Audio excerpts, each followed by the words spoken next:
Hey, it's Olga here from olgadoktoreva.com and Productivity for Scientists.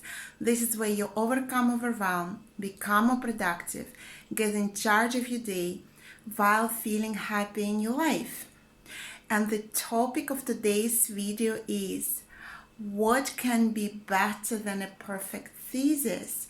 And this comes from one of my group coaching calls where a participant, she shared that that's what her supervisor shared with her and said what is better than a perfect thesis is a completed one. So today this is what we're going to talk about: how to complete your thesis, how to help you get to the completion faster.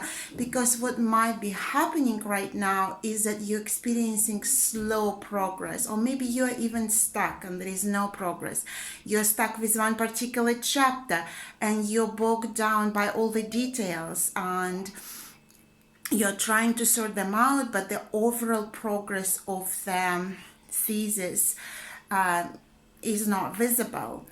So I want to tell you that you're not alone right now. Also, it's a summer here in the northern hemisphere. It's a really beach weather and lots of sunshine. But I know a lot of you are writing. You're writing papers, you're writing theses.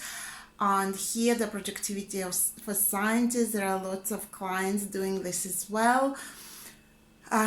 And also submitting and defending. So there was one defense just on the 9th of July, the other one going to be on the 20th of July. There are a couple of clients who are writing in the last couple of weeks. So really going towards completion of the thesis. And this is what we've been discussing: how to complete it, right? What can be better than a perfect thesis is a completed one.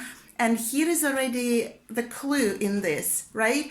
That somehow it is not entirely perfect, or it's not as perfect as you envisioned or expected. So today I just want to talk to you about this, give you some strategies to inspire you to embrace imperfection and go full steam ahead towards the completion of your thesis. So the first strategy, it is about envisioning the final result.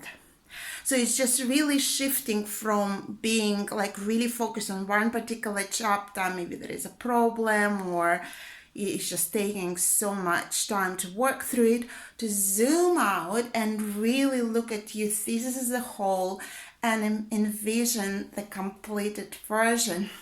And I often encourage my clients to go to the library and check out a completed thesis by someone else, or you can ask a colleague who recently defended, and just really have them in your hand, feel how it feels, look how it looks, and just really see what elements are there and what really you need to put in place.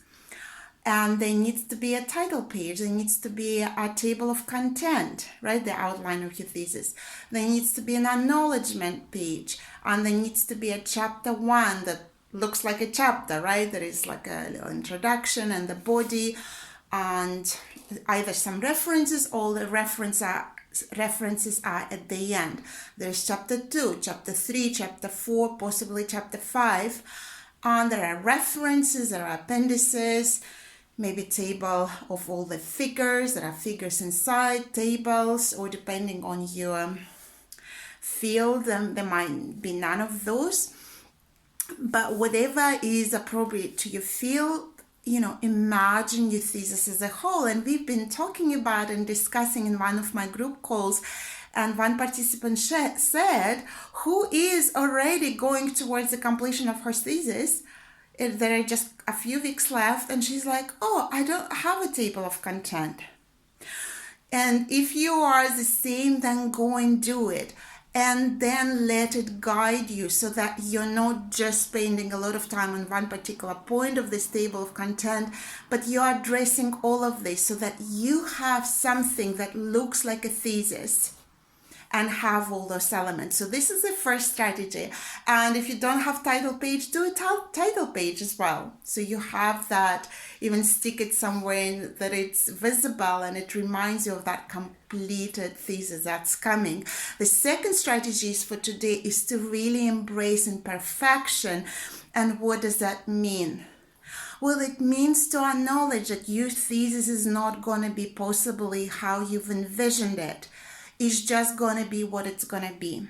And it's really about letting go of your vision, letting go of some ideas that you couldn't implement, and allowing your thesis to materialize. Okay? And it's also to accept that it's going to be corrected later. So it's not going to be perfect as you submit or as you start to distribute. It's going to be corrected by your supervisor, by your friends and colleagues. Maybe you're going to give some chapters to read to.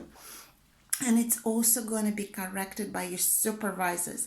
So the most common outcome of the thesis defense, which we wrote actually about in our book, myself and my co-author, and it's coming in November this year. We wrote about it, that the most common outcome is pass with minor corrections. So you will be correcting your thesis even after the defense. And it's really important to acknowledge this, to accept it, and to just go for imperfect version of your completed draft. So hopefully it was inspiration, and also I want you to know that there are resources here, the Productivity for Scientists. We have an amazing writing group. Reach out to me, check it out, and of course the coaching programs, private and group. So this is all for today, and I want to ask you two things. So if you're not yet receiving these videos into your email, go to my website, olgadektereva.com, go to the top, download your free resources on productivity, and you will also receive these videos into your email inbox. And the second thing I want to ask you is to share this video maybe with your colleague or a friend who you know are writing their thesis, or maybe they are struggling with a research paper. These strategies are also relevant. This is all for today. Talk to you next time. Bye.